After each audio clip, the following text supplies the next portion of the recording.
This program is made possible by annual financial support from viewers like you. Every year, thousands of babies are born in zoos across America. Some live, some die. Some are abandoned by their mothers. A few of those are raised to healthy maturity by human surrogate mothers, the staff of America's zoos. On a November Sunday morning in 1994, at the Denver Zoo, a polar bear named Ulu gives birth to twins and walks away, leaving the two cubs on the cold concrete floor. Without the warmth of their mother, they are sure to die. Gary Aguirre is the polar bear keeper. Well, I heard kind of an off noise that I had never heard before. But when I sort of seen a kind of a hand movement, and I said, it's got to be a baby. I wasn't perfectly sure, but putting that together with the sounds, I thought it had to be. Gary investigates the polar bear den. He finds the male cub on the floor with a 3-inch laceration on its head. Around the next corner, he finds the female cub. And the baby was about right here. I was kind of happy, a little nervous. I don't think I've been this nervous since I had my own.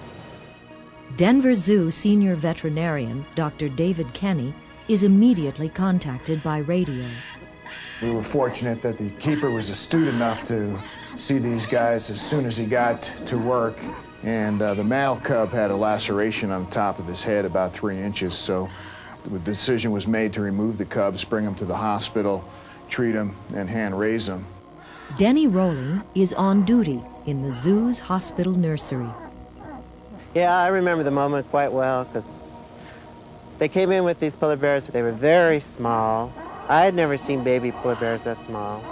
I had nothing to judge against, but it looked like two babies that were in big trouble. Cindy Bickle is called in on her day off. In her career, she has cared for many newborn animals. We'll do the best we can and hope they survive, but I really don't feel like they're going to. They were weak, they were very cold, they wouldn't register on our thermometer. Our thermometer will only register at 89, and it wouldn't register, so it was below that, but I couldn't tell you how far below. So we thought that, you know, the chances of them surviving were very slim at that point, so. Rejected by their mother and nearly frozen to death, the two cubs fight for their lives. By their side, the dedicated staff of the Denver Zoo.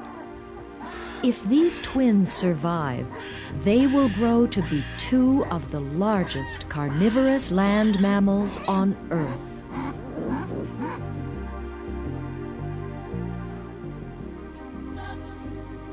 Klondike and Snow, a tale of twin polar bears.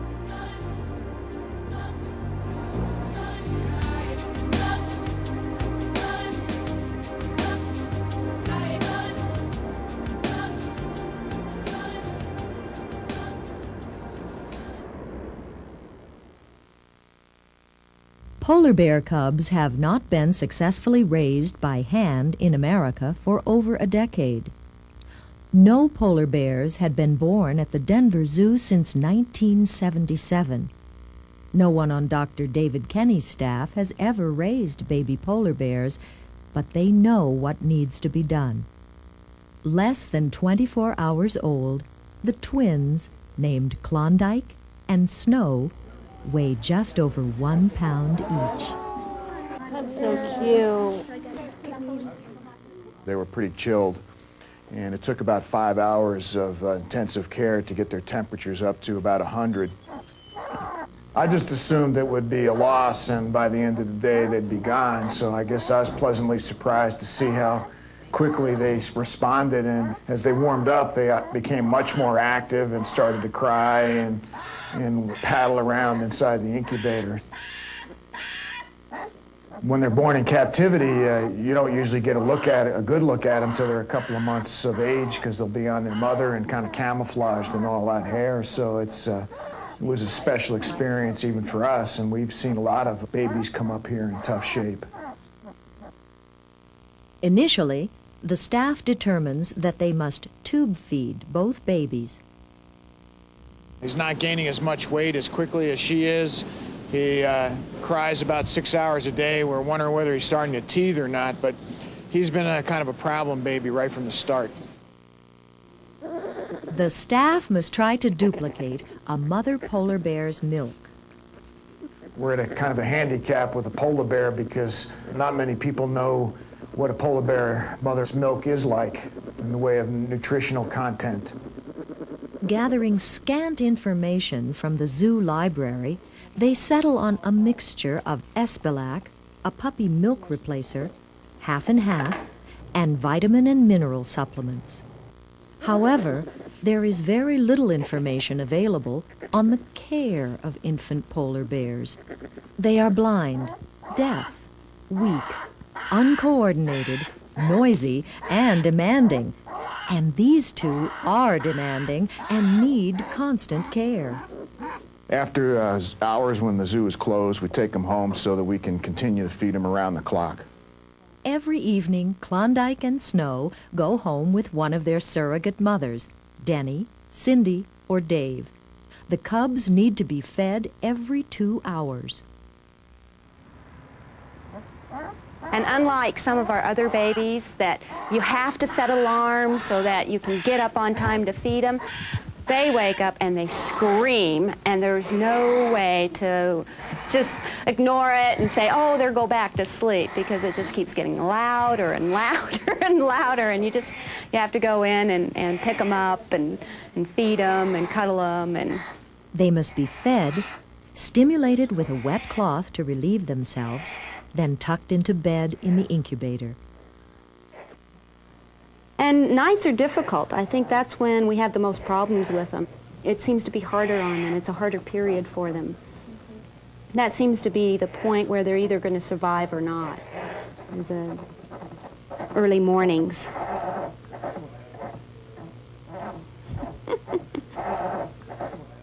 Snow is gaining weight steadily, but Klondike lags behind. Both cubs are bloated. I'm very encouraged about the female. I would be surprised if she did not survive. The little male, I think, unless we can determine why he's not gaining weight, would still be worried about him. We were even wondering if he wasn't on his way out. At one point, we thought that maybe he was on a case of going to die on us. Dr. Kenny decides to tube feed Klondike, which relieves the bloating. Blood tests, radiographs, and ultrasonography all reveal no abnormalities. On advice from nutritional experts, the staff changes the formula. The cod liver oil is replaced with safflower oil. And the overnight feedings and care continue. I'm hoping they will sleep a little more during the night. They seem to be more active and vocal and won't settle down between 2 o'clock and 4 o'clock in the morning. They're born deaf. You almost wish you were deaf for the first part of their lives, because they talk a lot. They used to scream the whole 10 miles to my house and then the 10 miles back, and there were times where I felt like maybe I just ought to drive off a cliff and end it for all of us. I don't know how their mother could take that kind of noise in a cave for 5 months.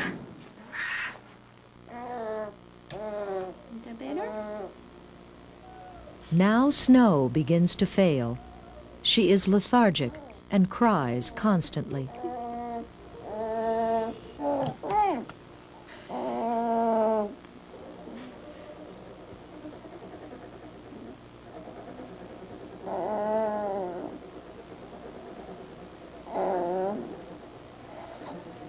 At that point, it seemed to flip-flop, where he started to improve rapidly and she wasn't doing as well, started to bloat, seemed to be constipated, and we were becoming more concerned with her. Poor baby. Wait a minute, wait a minute. That's okay. Oh, good. Did we get some poo-poos? Did we get some poo-poo? That's That's a good girl. Oh, let me see. A little bit. Okay, okay, calm down. Calm down. All right, what do you want? What do you want? Okay, let's go this way. Is that better? Is that better? Oh, poor baby. Get comfortable. Get comfortable. Yeah. Today, she finally went to the bathroom on her own, and it's great. We're all celebrating. I think we'll go out to lunch. Our little girl. It's a relief that she did that. It's a big step to her recovery. Go to the bathroom now. Yeah. Her belly looks better already. It does. Since we were taking them home at night, and we were sleeping next to them, and we were listening to when they cried out, and we were watching every moment that they were being fed and monitoring what was happening in their system, sure, we feel like mom and dad. There is a love relationship here, I think, with the bears for sure. There are favorite bears even that we tend to dote on, and I have mine and Cindy has hers that we tend to dote on, but we love them both. Okay. Now. Within weeks, the story of Klondike and Snow has spread, and people flock to try to get a look at the two cubs.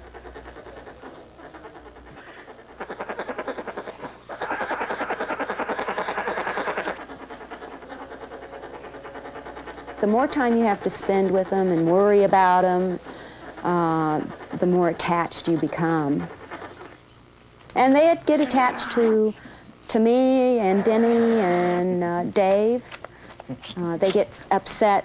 A lot of times they can't be consoled unless one of us actually pick them up and start rocking them or pacify them.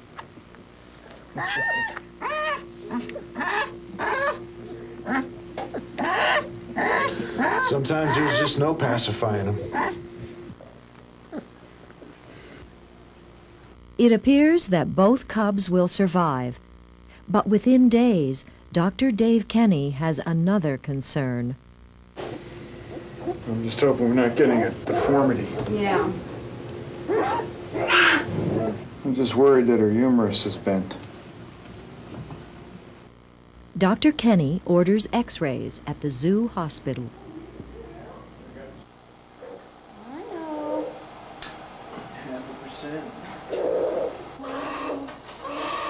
When she started to slip away on us, we took a second set of radiographs and realized that their bone development was not normal. They weren't laying down mineral as they should be. Dr. Jimmy Eller examines the latest x-rays. Now we can see more fractures here. See, they were probably here and we just There didn't is kind see of a them. bow in the humerus. Oh, both of them. X-rays reveal that both cubs have many fractured bones, and in addition, they have rickets, a serious weakening and malformation of the bones caused by a vitamin D3 deficiency. Well, I didn't want to wait any longer because I thought how fast it happened. If we were wrong on the changes we made, we don't have much time to make another one. Klondike is in much better shape than his sister. The reason why he lucked out, I believe, is because at the time he was having trouble. Yeah. We were slowing him down while she was in a growth spurt. Because Klondike's early development was stifled, his bones are growing more slowly. But Snow's bones have become brittle and are unable to support her substantial weight gain. The staff is still uncertain why, but hoping for the best, they change the formula once again, reinstating the cod liver oil. The staff attempts various formula recipes to supply the right amount of vitamins. In the wild, polar bear cubs receive all their necessary nutrition from their mother's milk. Bear's milk is so unusual. We've had a difficult time trying to simulate the mother's milk. And most of the problems we've had with the babies have been probably milk-related, formula-related.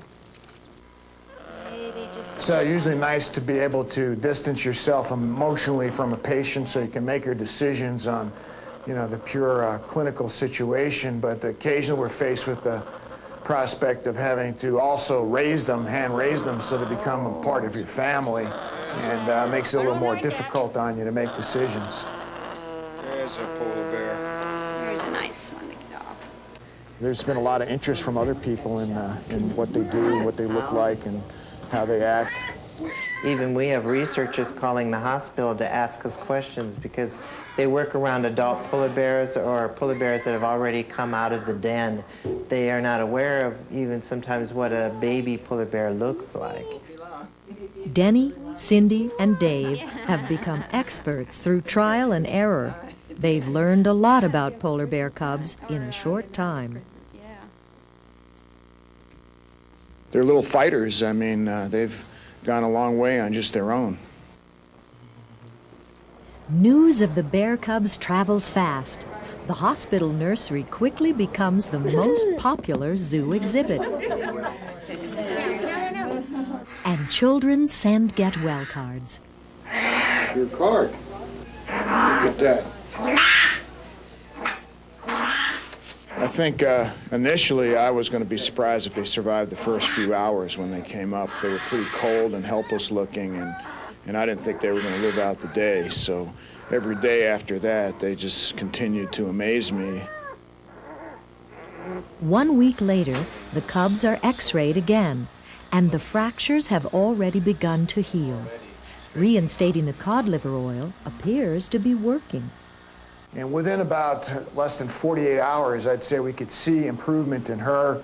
The male also was doing well. At this point, we think we probably have the diet as close as we're going to get it right now, and they're able to absorb calcium once again. Despite the good news, the staff is still concerned. Well, the next major stage in their development is for them to stand and start walking around. You know, we'll be pretty worried until we actually see them get up and walk. Teething. Ah, I want to see those teeth. Oh.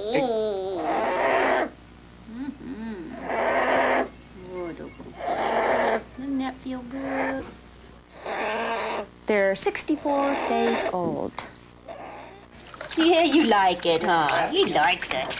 He says, I like swimming. I like swimming. Well, you have to take care of every need. They're totally dependent on you, very immature, just like a human infant. I'm already wet now.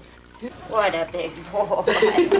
This is like your third bath today? Right?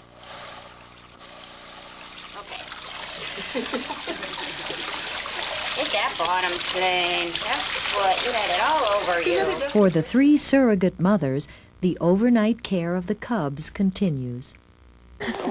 There isn't really any true sleep, and I'm sure the mother in the den does not sleep much, especially if she has twins, or maybe even 3. And the mom is just, I'm sure, not sleeping that much. And I am not either, it's just the same. Now that the bears are more active, nighttime care becomes a real chore. Mom never gets any sleep.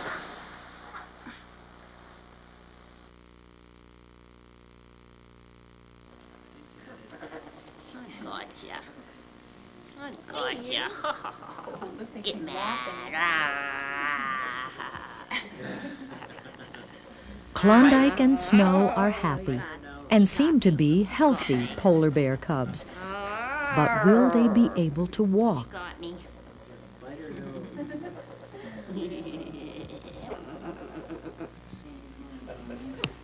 That's a good boy. There's a finger. Klondike takes his first tentative steps. He's doing really good.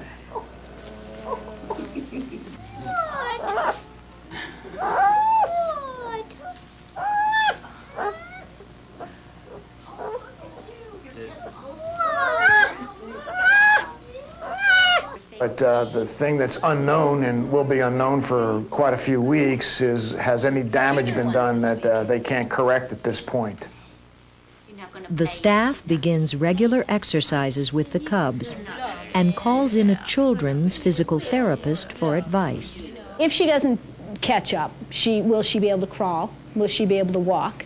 Will she be able to approximate and use her hands? They do use their hands for activities as tools. Will she be able to do that? Will she be able to swim?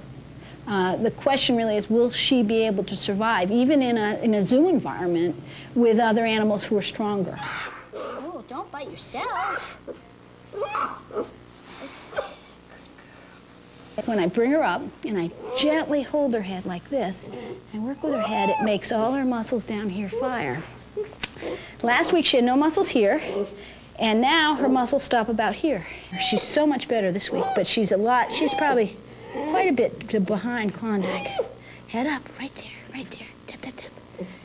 There, good girl, good girl. Yes.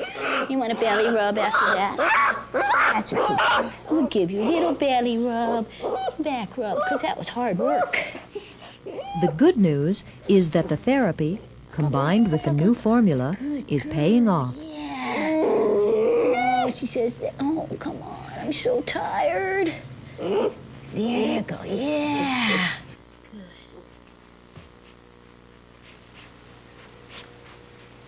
Push, push, push, push, push, push. That's right.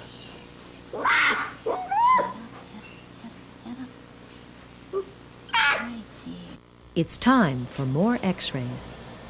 Yeah, the fractures are all healing very nicely. It's still bowed some, but it'll straighten out as she grows. Walks. Heart rate steady at 120. The bowing of the legs may be permanent, but so long as she continues to grow, there is a chance they could straighten out. Once again, confidence among the team is high. Those fractures right there and there. Okay. Now you can't see them anymore. They've healed. I'm real optimistic about him. He's been in good shape for quite a while now, and we're becoming more optimistic about her. The big question was, would she be able to walk? And this Monday, she showed some signs that she's going to be able to do that. It seems only a matter of time until both cubs are walking. Klondike and Snow now begin to enjoy the simple pleasures allowed young, healthy polar bears. The feel of ice.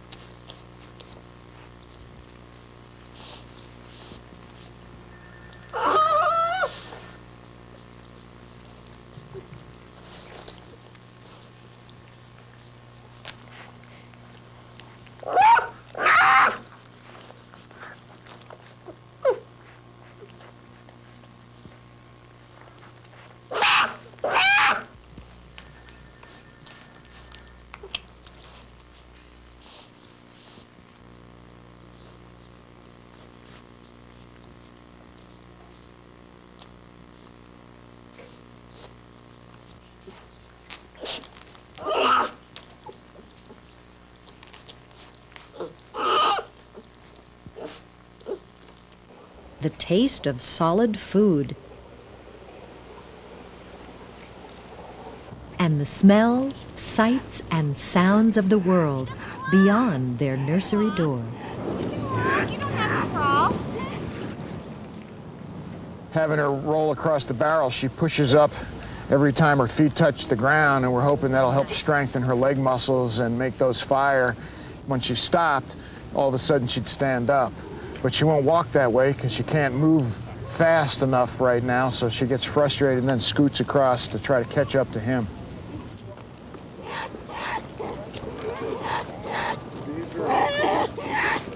She kind of panics. She doesn't like to see him moving off, and she tries to catch up, and that's why she's screaming like that. They're looking like polar bears now.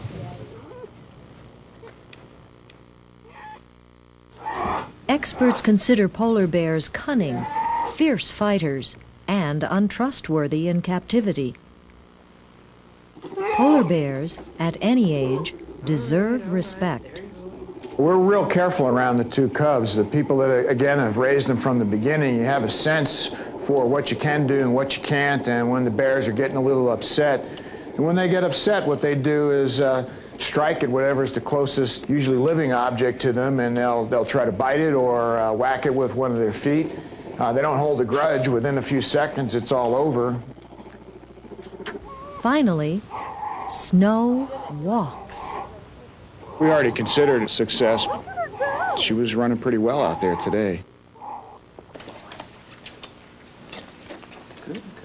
She likes holding onto her bottle. Yeah, she does. I think we've been able to show people the life of an animal that we don't know much about here in the nursery, in a stage of their life that's pretty unknown. Another couple of ounces.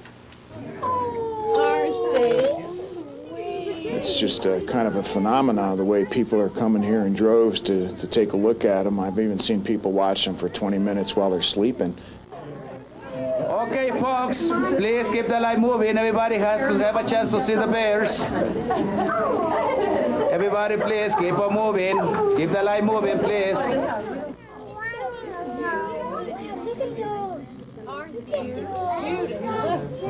I can't really explain it other than perhaps they look like living teddy bears, and we all have fond memories of teddy bears, and maybe there's some kind of connection there.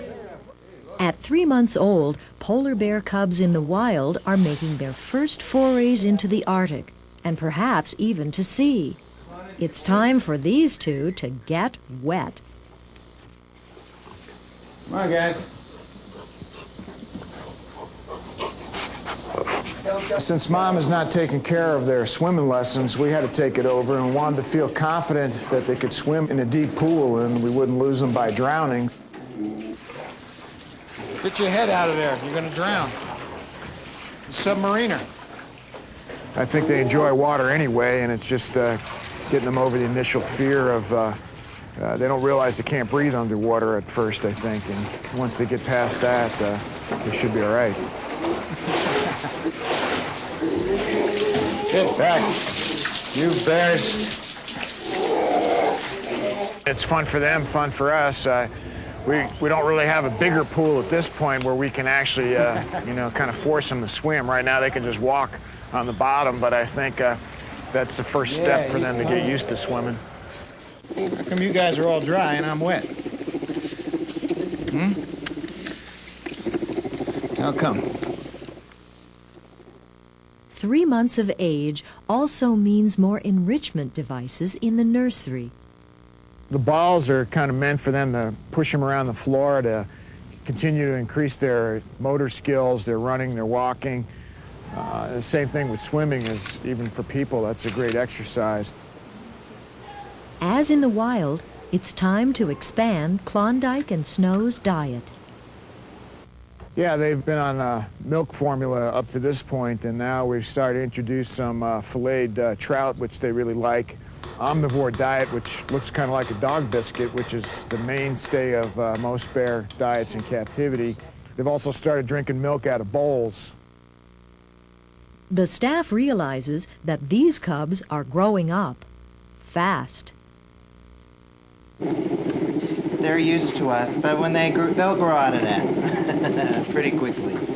When they don't like something, then we're pushing them. They'll show you real bear behavior. Until they're done sucking on your hand and they start to let up on their own. They've got a good grip, and if I got up right now, you'd see real bear behavior. Yes, they bite pretty hard.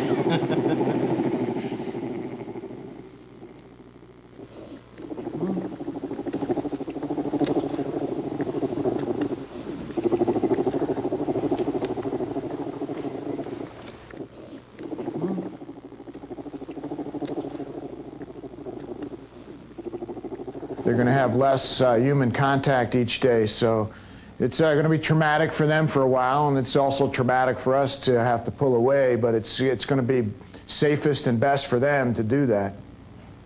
Polar bear cubs don't usually leave their mothers until they're 2 years old. But we just can't wait that long. They'd be too large, too dangerous. So, you know, that's the reality of wildlife for a polar bear, and it's going to be the reality for us also.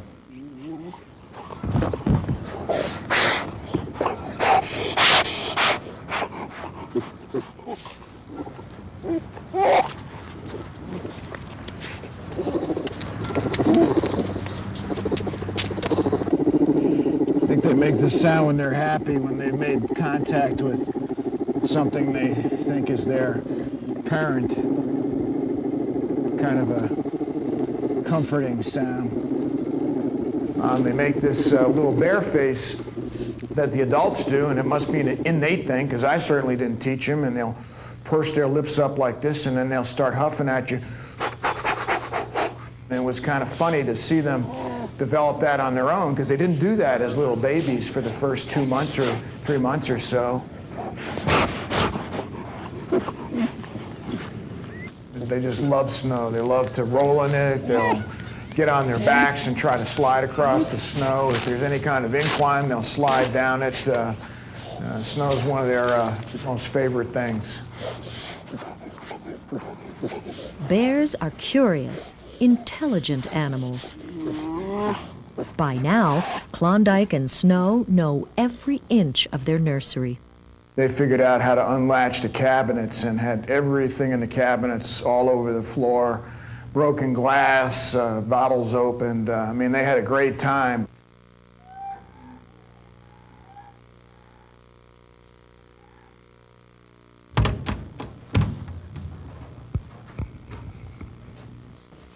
It is obvious that the cubs need more room.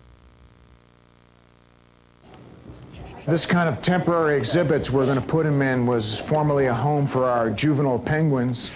To modify the exhibit for the polar bears, we had to make sure they couldn't climb out of there. We had to put better locks and bolts on some of the doors.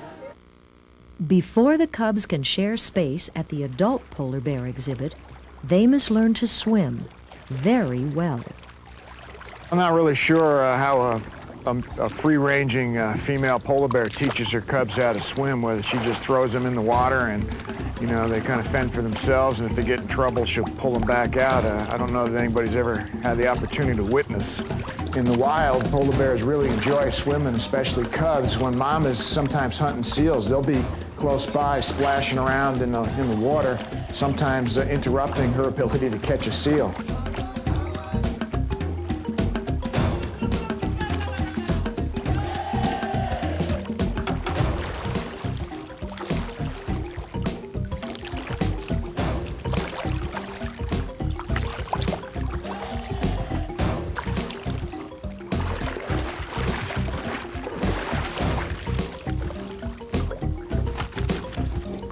I think the jumping in kind of stimulates them. They get more excited and they want to jump in right behind you, just like your kids probably would do at a pool. And then you run around the other end, come out, and run over to the diving board and jump back in again.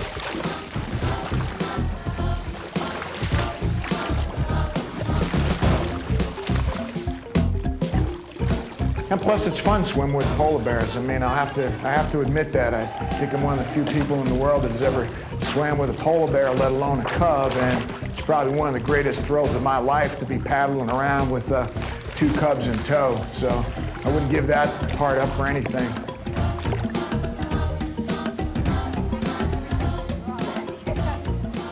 I just can't dismiss the fact that the 2 bears, they just have their own charisma. I don't know how to explain that, but they're, you know, whatever charisma is, those 2 have it. When we were practicing going from the temporary bear exhibit and bringing them back and forth to the hospital, the visitors learned about what time we would be bringing them back, and they showed up purposely for that and would line almost like a gauntlet the entire route from the exhibit back to the nursery, and they would cheer for them like they were rock stars. It was a very strange feeling to be kind of the roadie for these two little rock star bears. And I mean, the interesting thing about it is they have no idea of how popular they are. So They're the only celebrities that I know that don't have, you know, egos that couldn't fit through the door. They couldn't care less about all of this.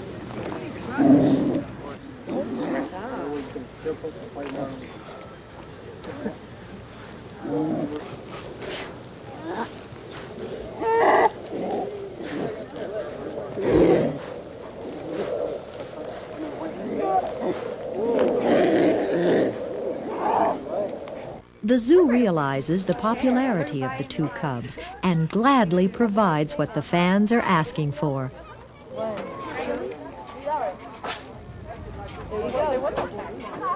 It's a donation. Okay, thank you. Have a nice day. Their fans are happy, the zoo is happy, and the cubs thrive in their new habitat. What we hadn't counted on, again, they outgrew that building so fast.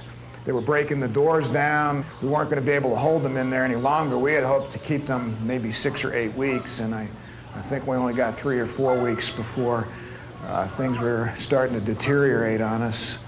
Klondike and Snow move on once again to northern shores, the home of the other mature polar bears at the Denver Zoo. But they must alternate use of the space. Well, in nature, polar bears are really solitary animals as they roam the ice pack. Their main job each day is to find something to eat. Polar bears can be quite aggressive towards each other in the wild, and it's not unheard of that adult males, who can be 3 times the size of a female, will try to catch and kill and eat cubs, and maybe even the females. The adults know they're there.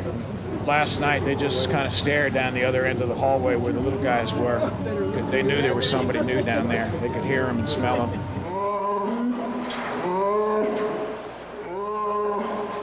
I realized how powerful their sense of smell was when they went to the new polar bear exhibit. And then one day, Klondike came walking along the ledge there up close to where the public is, and he went by the glass where there's a little crack where the glass meets the concrete. And all of a sudden, he turned around and came back and put his nose in there and just started smelling. And you could feel his breath coming back and forth through the crack. You could feel that warm breath. I put my hand there, and he got more and more excited, and then Snow came over and pushed him out and started doing the same thing. And then both bears started to vocalize. It was at that point I realized that they know me by my smell.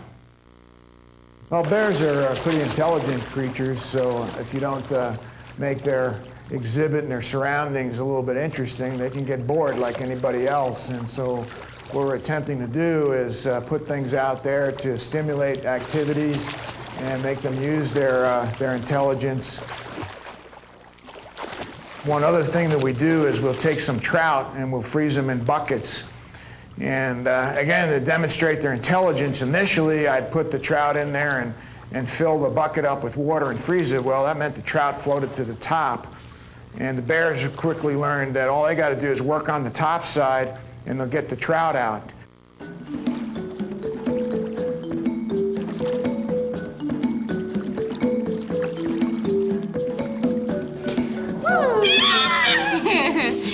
He can't catch us. And always that me. Oh, look at that.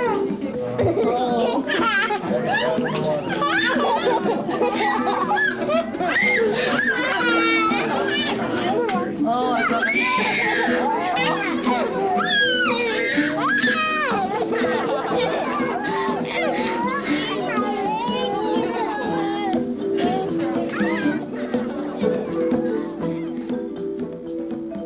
Polar bears can swim for days and have been spotted hundreds of miles from the nearest land or ice floe, paddling effortlessly across the sea at a tireless 6 miles per hour.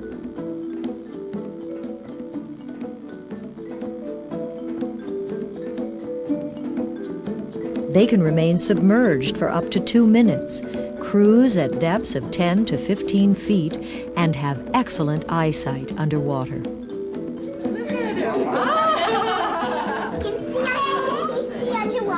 Yeah, look at his eyes are open. Ooh, yeah. Oh,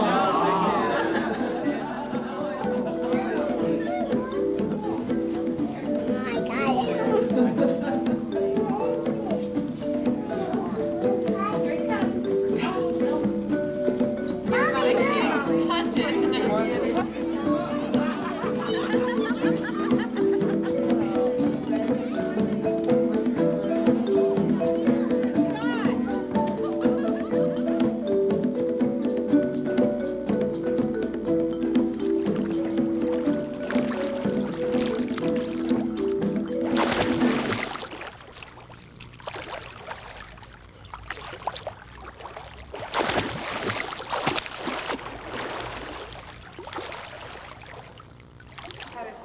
The public enjoys seeing Klondike and Snow in their new habitat, but time on display requires the other adult polar bears to spend more time backstage, off exhibit.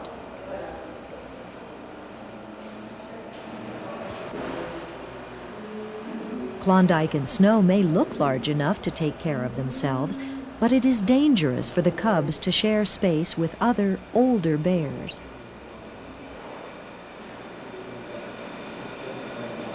When the cubs were in the nursery, checking their weight was simple. But now, the cubs weigh well over 100 pounds, so special enticements are used to coax them onto the scale. Klondike doesn't like to be messed with when he's getting his bottle. He doesn't like you petting him. He doesn't like you touching him. And I have, on that last occasion, pushed him a little too far. I thought maybe something had injured one of his eyes, and I want to get a closer look at it. And he didn't want me touching him while he was having his bottle. And then you could see the aggressive side.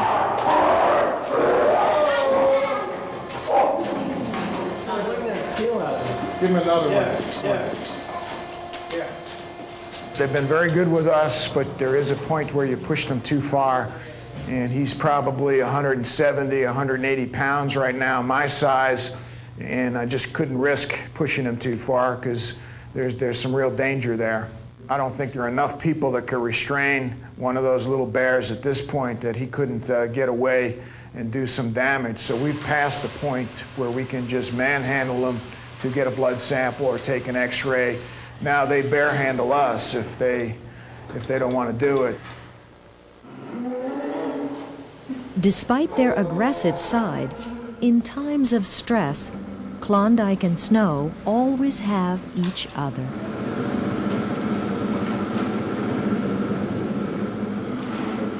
I think they just find comfort with each other in doing it. It's kind of like what kids do when they suck on their thumbs. It's a security thing. It makes them feel good, relieves some stress. But it's clear that the cubs have outgrown the available facilities. At 1 year old, the time has come for one more big change in the lives of Klondike and Snow and the Denver Zoo. We are not able to keep them in Denver because there is insufficient space available in our polar bear facility at Northern Shores, which permanently houses 5 adults, including the baby's parents. This decision was made in the best interests of Klondike and Snow. When Klondike and Snow were born, we began searching for a really good home for them. And we knew that SeaWorld of Orlando was building an incredible new wild Arctic exhibit and needed polar bears. And we contacted them, checked out the exhibit. In fact, our curator of mammals went there personally and came back with glowing reviews. He's been in the business 25 years and said it was the absolute best polar bear facility he's ever seen in his career. Klondike and Snow deserve the best, and that's what the Denver Zoo is going to give them. A difficult decision, considering the public outcry. It's a hard thing to give them up, but we want to do what's in the best interest of the bears, and we just can't be selfish and do what we think would be, please ourselves the most. So we're going to let them go, and we would like everybody to, in Denver, to have the same feeling. We're going to miss you. I hate to see them go. I think they belong to Denver. But then if the whole nation is aware of it, maybe everybody appreciates them as much as we do. We have found that the adults are taking it a lot harder than the kids. The kids, understand conservation. They understand, they're going to grow up and move on, and I think they have a better understanding about why the bears have to grow up and move on. As we drove by SeaWorld, I yelled, "Take good care of our bears when they come," That's cute. Oh, I love them. I think it's wonderful. Matter of fact, we're going to plan on going down to Orlando and seeing them there, too. You want to say bye to the polar bears? No. We all hate to see them go. But for us, a sign of our success is to see something that we raised in the nursery end up in another institution where they can breed and have their own families. But we do hate to see them go. Yeah, I'll be sad to see them go, and I probably will cry and everything, but I'll get over it. I'll come back to work, and they'll keep me busy, and I'll get some other cute babies that, I can turn my attentions to.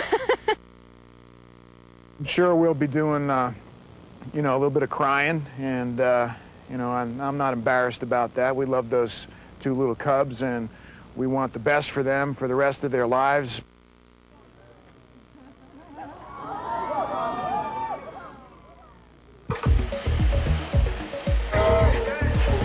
Yeah, it's been requested that I accompany the two cubs to SeaWorld, which is going to be difficult for me. I'd preferred that if I did not have to do that.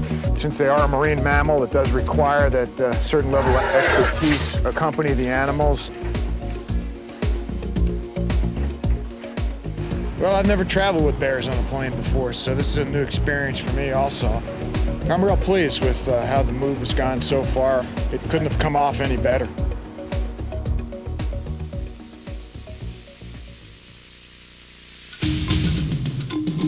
In Orlando and at SeaWorld, Florida, the twins are welcomed with open arms.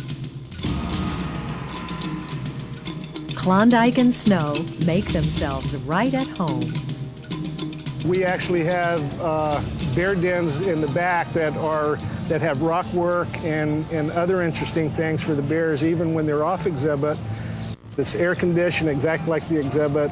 We have pools back there for the bears to swim in, and that water is also chilled, just like the exhibit. They have every bit as much room in the back as they do in the front, and it's natural light in the back and very interesting light changing throughout the day in the front. The back holding area is every bit as enriching and comfortable for the bears as the exhibit is. In fact, our goal was really to be able to do both.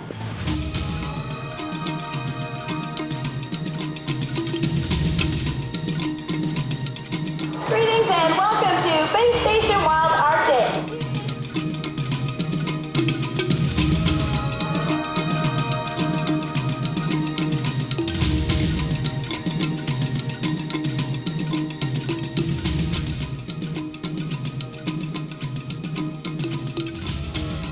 By all accounts, SeaWorld Florida has created a complex unprecedented in zoological institutions.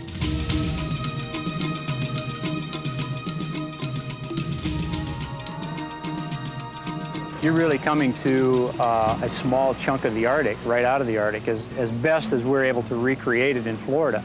We talk to polar bear experts all over the world, both in zoological facilities and also researchers that are researching bears in the wild.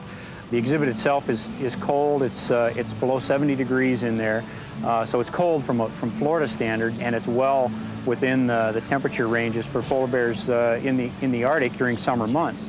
The water temperature itself is beginning to slightly warm up in the Arctic. We're maintaining it at just below 50 degrees, so the water's chilled down, very cold for them as well.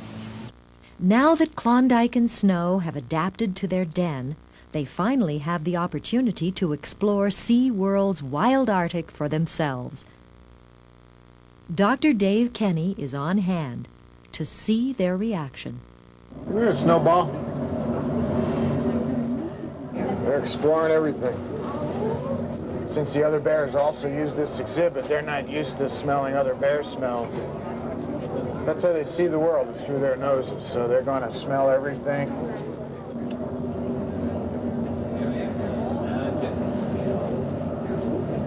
There you go. Hey, big boy.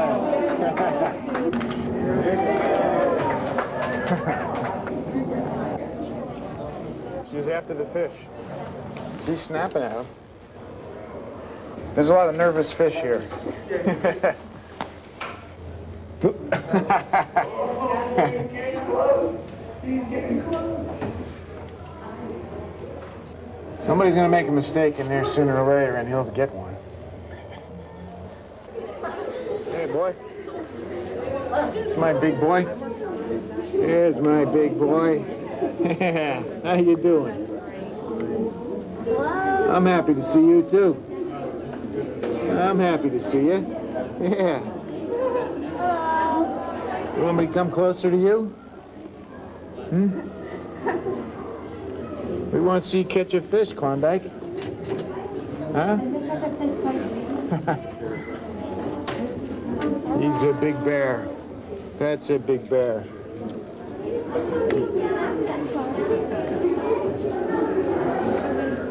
That's my big boy. Huh? How you doing? They're living in saltwater conditions, which is natural for them. That's different. They have animals in the pool with them. There are fish living in the exhibit with them. That's interesting and stimulating. Our challenge is, of course, to try to mentally stimulate these animals, and that's what we're doing over at the Wild Arctic. We want to make sure that that environment is constantly changing, and that's what we're doing right now. So every time they come into the environment, both in the back and in the front, they never really know what to expect. So tomorrow will be something completely different. It's not just giving them the food, it's challenging them to do something for the food. In particular, with the polar bears, we hide it in certain places. We make sure that they use their smell, their sense of eyesight, their paws and their nails. They got to work for it a little bit. Almost from day one, they have adapted well to the whole environment. When they first arrived, they were actually a little bit intimidated by the fish, but they've adapted to that very quickly, and they're actually becoming very adept at catching them right now. The great thing is to see how happy they are. I mean, they're having a great time out there, so it's a little easier to leave knowing they're enjoying themselves. I think the polar bear is truly a remarkable creature, and I didn't really appreciate that before I had the opportunity to work with these two cubs. I've just become really impressed and amazed with the creature, and it's an unbelievable species, I think. Just to have the opportunity to get this close to one and see it develop is a real special privilege. It's an experience I'll never forget, or I'll probably never repeat. You know, I'm sleeping with polar bears, swimming with them. I thought that was wonderful. God, how many people in the world get to swim with polar bears, you know? And so that's like, wow.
This is PBS.